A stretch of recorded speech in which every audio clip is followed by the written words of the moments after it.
Space, the final frontier.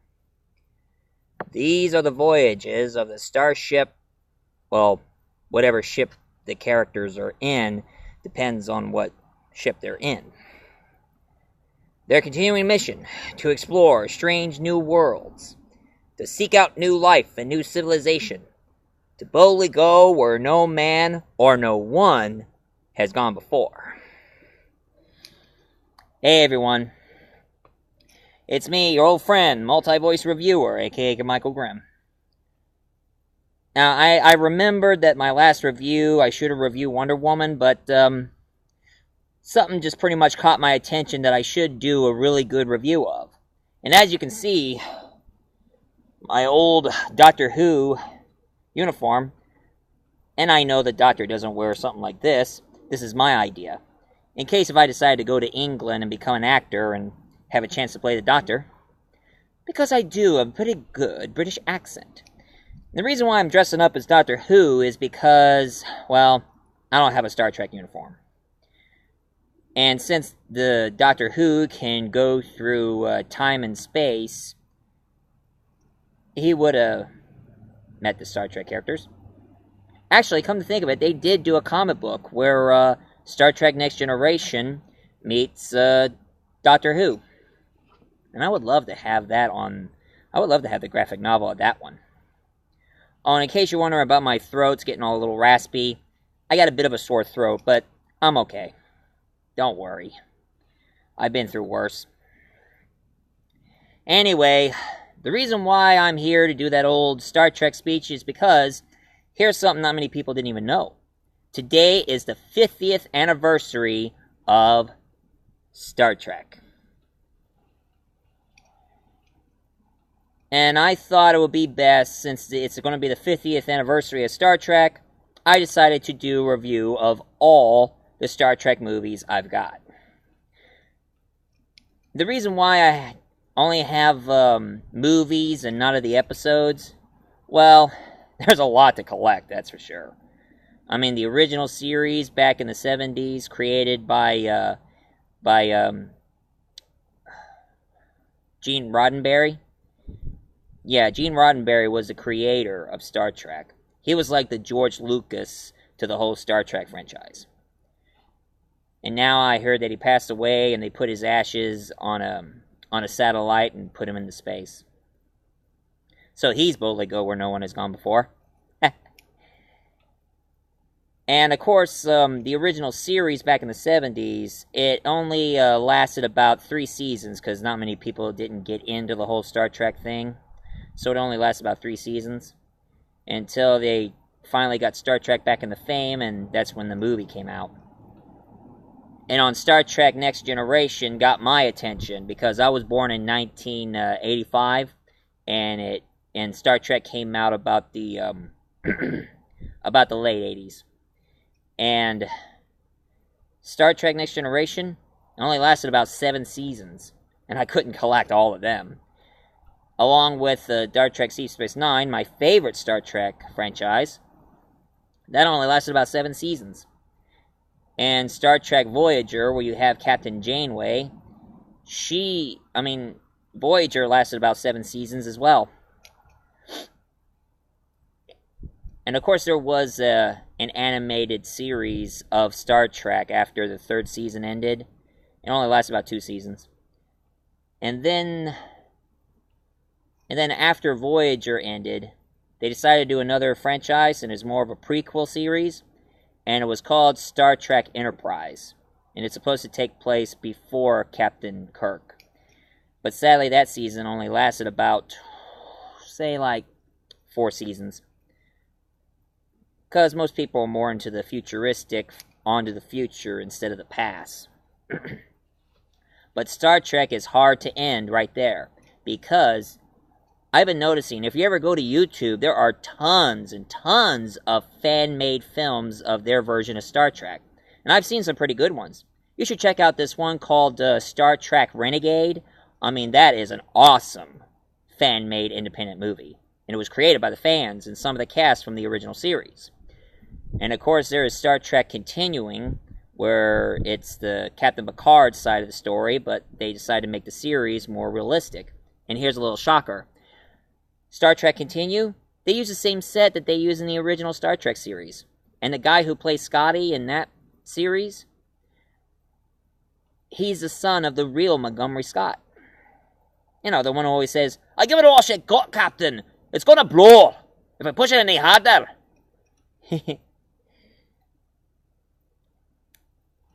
But the only series I do have is this fan collection of The Borg. Resistance is futile. In case some of you don't know who the Borgs are, they are they're part humanoid, part robot machines.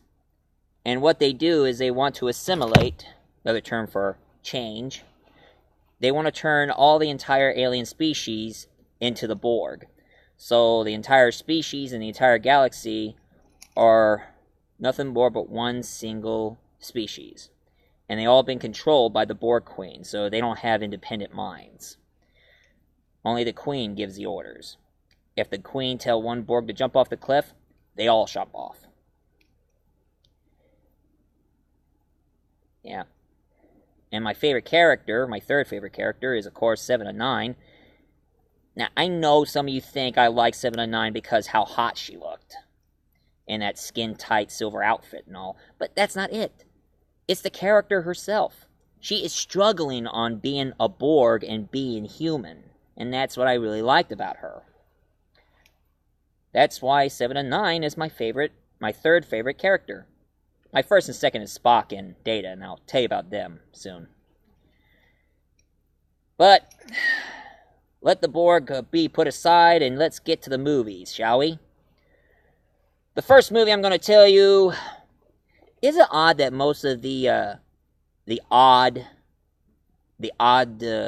versions of the Star Trek movies are not as good, but the even numbers are? And that's when I got to the most worst Star Trek movie ever made. Star Trek: The Motion Picture. Surprisingly, it has Captain Kirk and Spock and all the others. And he became Admiral in this one. And he starts to discover some kind of supernatural force that it keeps on vaporizing other species. And they wanted to know what's going on, and they took one of the crew member, who is bald, but still pretty hot, and they turned her into a cyborg. And she said she only works for V'Ger.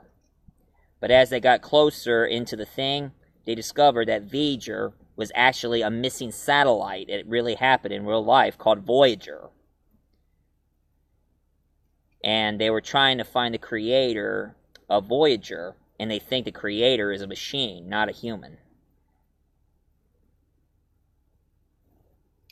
And you know, they turned one of the crew member into a cyborg. Is that the beginning of the Borg origin in this one? Oh well. Moving right along, after the motion picture ended, they decided to do a sequel that pretty much got the attention the most, and it was the most awesome. Star Trek II, The Wrath of Khan. In this one, you guys don't want to know who Khan is? Well, he's the most evil, super-powered being. I mean, he's super strong. He doesn't have powers abilities, he just has super strength. And he's the most toughest villain in the Star Trek franchise. And it was played by a Mexican actor named Wakato Montalban. And of course, this was the movie where they gave out the most famous line in the world. Khan!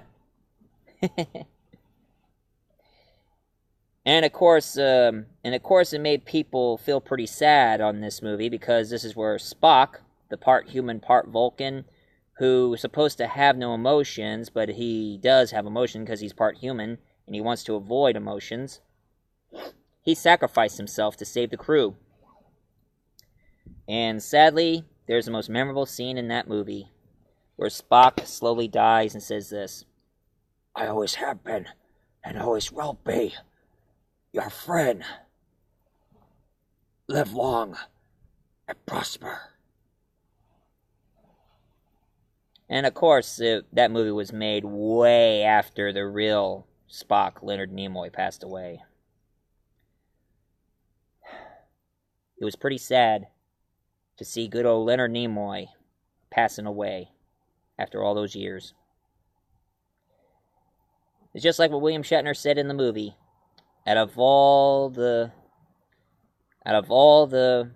members he met in his travels, he was the most human. Moving right along. Now let's get to the other movie that they made, that they picked up where it left off. Star Trek III, The Search of Spock. Now, I wouldn't say it's a bad movie, and I wouldn't say it's not a good movie either. It's just in the middle. But it was really interesting to see the good old Spock back alive and kicking once again. And of course, one thing that they discovered, that Spock ain't gone for long. All of his memories was in Dr. McCoy. You know, the whiny doctor who always say, "Dang it, Jim, I'm a doctor." Anyway, Spock did a mind meld. That's what the Vulcans do. They can telepathically read your mind with their touch. Anyway, he put all of his memories inside McCoy, and his body all of a sudden become a little kid, and he's growing rapidly. So it shows that Spock is not dead for good. And of course,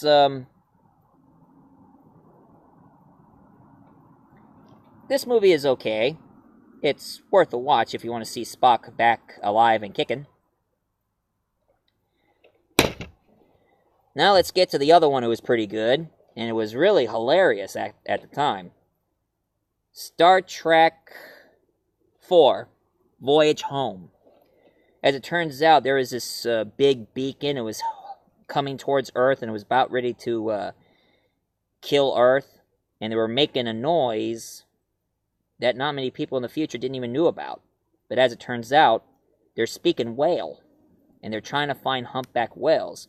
And according to the future, the whales have been extinct. So this movie is pretty much giving the hint to save the whales. Because just like what Spock says, hunting alien species to extinction is not logical.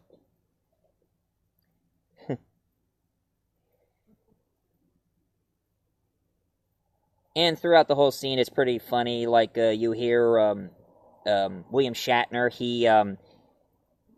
he stops right in front of the car, and the guy says, "Watch where you're going, dumb A." And Captain Kirk says, "Well, double dumb A to you." Now let's get to the next one.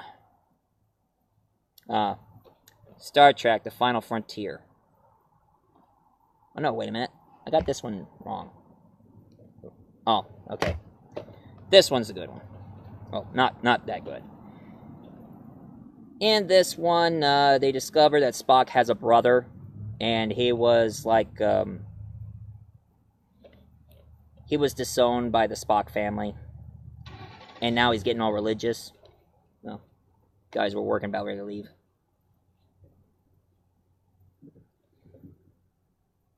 One thing I kind of find is pretty funny in the beginning,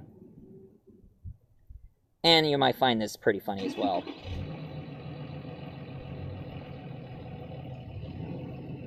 A human, a Klingon, and a Romulan walks into a bar. Oh, come on! The joke's wrote by itself. Oh, one more thing I forgot to mention. In this scene, Voyage Home, when they went into the past and they discovered San Francisco, and everybody knows about George Takei, the guy who plays Sulu. He's gay. And one thing that came in my mind when I saw this movie is when George Takei says this: "San Francisco, my home sweet home." No kidding. Oh my.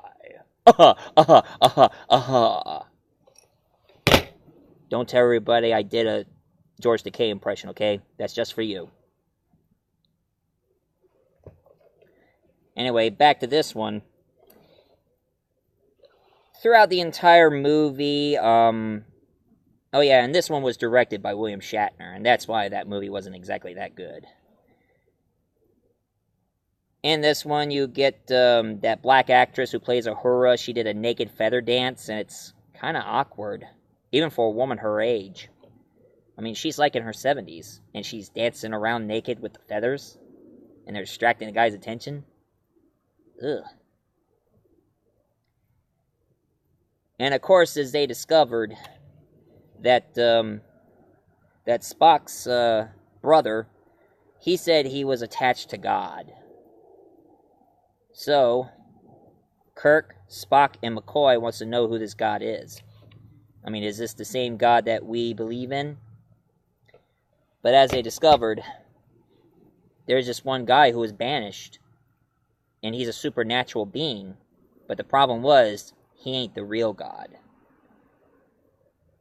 He was just a false idol. And that was it. And that's why it didn't go. It wasn't that good at all. Now let's get to a really good one. Star Trek VI, Undiscovered Country. All of a sudden, the Klingon moon called Praxis got destroyed.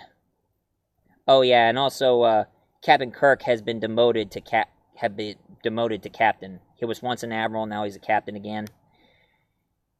And of course, throughout the entire journey, it's kind of a civil war, because there is a Klingon ambassador who wants to make peace to the Federation and the Klingons.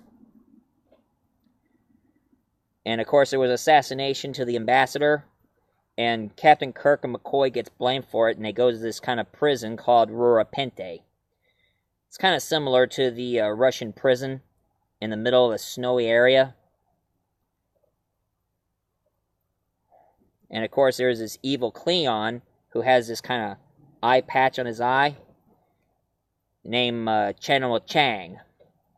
And one thing about this Klingon, he's supposed to be kind of Shakespearean Klingon. That's why he always keeps on quoting things out of Shakespeare. And of course, they did do a Klingon version of Shakespeare.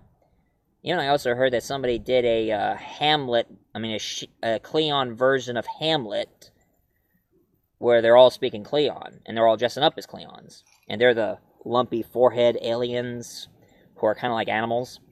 And the way they talk is...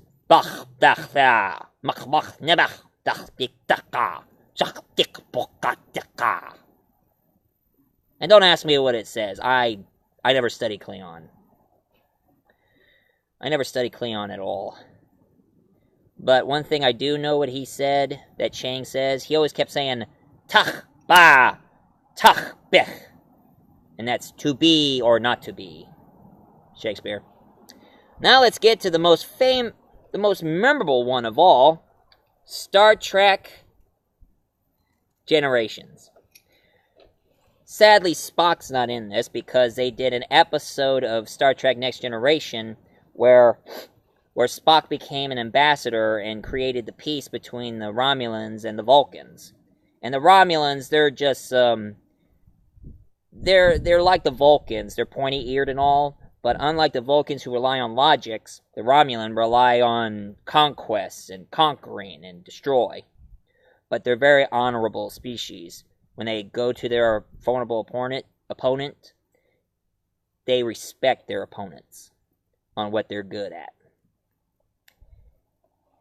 Of course, on this one, it's the first time you're going to see Captain Jean-Luc Picard takes over in this story, and he meets Captain James D. Kirk. In this one, there's this bad guy played by Malcolm McDowell. Sorry, the coldness makes my eye water sometimes.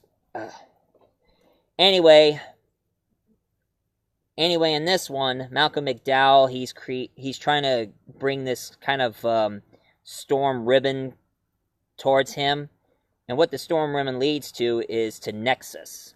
So he controlled a bunch of Klingons to make it possible.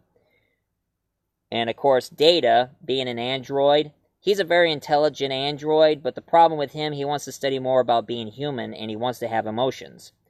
So he found himself a chip that would give him emotions, and now he's a little out of whack. He starts having all these emotions all at once.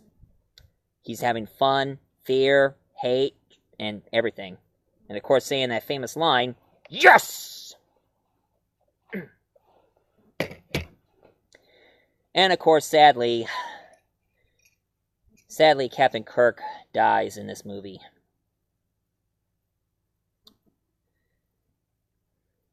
But of course, William Shatner's still alive, so don't worry on that one. I don't know how long it's going to take until William Shatner passes away, but, I mean, no disrespect, I mean, for those who are William Shatner fans. But, when William Shatner passed away, he says this, "Oh my." What is he doing, copying George Takei? Oh my, he did not do that. Now, the reason why I like Captain Picard better than Captain Kirk is because Captain Kirk, he focuses more on flirting with women than focusing on his mission. Captain Jean-Luc Picard, on the other hand, he focused more on his mission than on the women. He let his right-hand man, Will Riker, you know, the bearded, pretty boy, he does all the flirting, and he has a soft spot for Counselor Troi.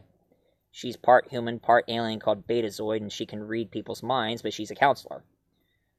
You know, what is it about Will Riker that makes him so dashing? I mean, there's something about him that makes him get all the women's attention. Oh well. Now, the next one is one of my favorite episodes, but it's not my number one favorite, but it's a really good one. And it's called Star Trek First Contact. In this one, it tells a backstory on one of the episodes where Captain Picard, he became a Borg and been called Locutus until Data helped him out and made him human. So now he keeps having flashbacks, and all of a sudden the Borg keeps coming to their ship, and kept on assimilating most of the crew members. And now they want Data as their counterpart, like they did with Locutus. And of course, they were traveling through time to stop First Contact, where a guy named Zefram Cochrane made peace with the first alien species, and it was the Vulcan, because he created Warp 5 when he flew his rocket ship up in space. And the Borg wanted to stop First Contact so they can assimilate everybody on Earth. Now let's get to the not-so-good movie that it came out. Now, of course, I cannot pronounce this name. Star Trek, Insurrection? In this one, they go to this planet full of normal, average people, but little do they know, they lack technology. They don't want any machines or any device in their planet, and one thing about them is they are immortal. They look really young, but they can live longer than anybody else. And of course, there's this alien species who always have their face stretches to make themselves look younger, and they're trying to take over their planet. It wasn't all that spectacular, but of course Captain Picard hits on one of the ladies in that planet, and he says this, "I must warn you, I've always been attracted to older women." Whatever happened to his relationship with Beverly Crusher, the ship's doctor on Next Generation? Now let's get to my number one favorite movie in the entire franchise, Star Trek Nemesis. Now, some people don't like it, others do, but I love this movie. And yeah, it's a little bit like Wrath of Khan, but this one's really different. In this one, the Romulan made a peace treaty with the Federation, but now they've been taken over by a new government, and they discover a new alien species called the Remans. Now, the Remans, their planet is next to the Romulan, and they're subterranean species. They work underground, and they look all Nosferatu-like creatures. They have no hair, their skin is white, their ears are pointy, and they have sharp teeth in the bottom of I mean, they have sharp fangs in the bottom of their teeth, and they also have yellow, sharp fingernails. But the best part on this one is when Captain Picard discovers that there's a clone. He goes by the name of Freitor Shinzon, played by Tom Hardy, the guy who did Mad Max and Bane. His performance was really, really good. But the most surprising ending of all, Data sacrificed himself at the end of the movie. And it was really sad. But it turns out that he has a younger brother android named B4. And his mind is like a 5-year-old child. He's full of questions, but he did download all of his memory into him, so it pretty much shows that sooner or later they would make B4 become Data once again. But of course they explain it in the comics. They made a comic book that kind of tells the backstory of this movie, called Star Trek. Now in this one, it's supposed to be a remake to the entire Star Trek franchise. In this one, there's an evil Romulan who goes by the name of Nor. And what he wants to do, his planet Romulus had been destroyed, so he seeks vengeance to the Federation and the Romulans. And he met Spock, and Spock tries to stop him. But sadly, he abandoned Spock in a snowy planet, and he tries to destroy Earth, but he also destroyed the planet Vulcan. But they only save about a short supply of Vulcans left, who'll be able to repopulate their planet. And of course, the young Spock, and of course, Captain Kirk, they both hate each other, but now they start to like each other and become best friends like history goes by. And of course, it's a bit of a backstory because you start noticing the origin of Spock and the origin of Captain Kirk. And this was a really good movie. I mean, it's not bad. Not bad at all. But let's get to the last one. Last but not least, Star Trek Into Darkness.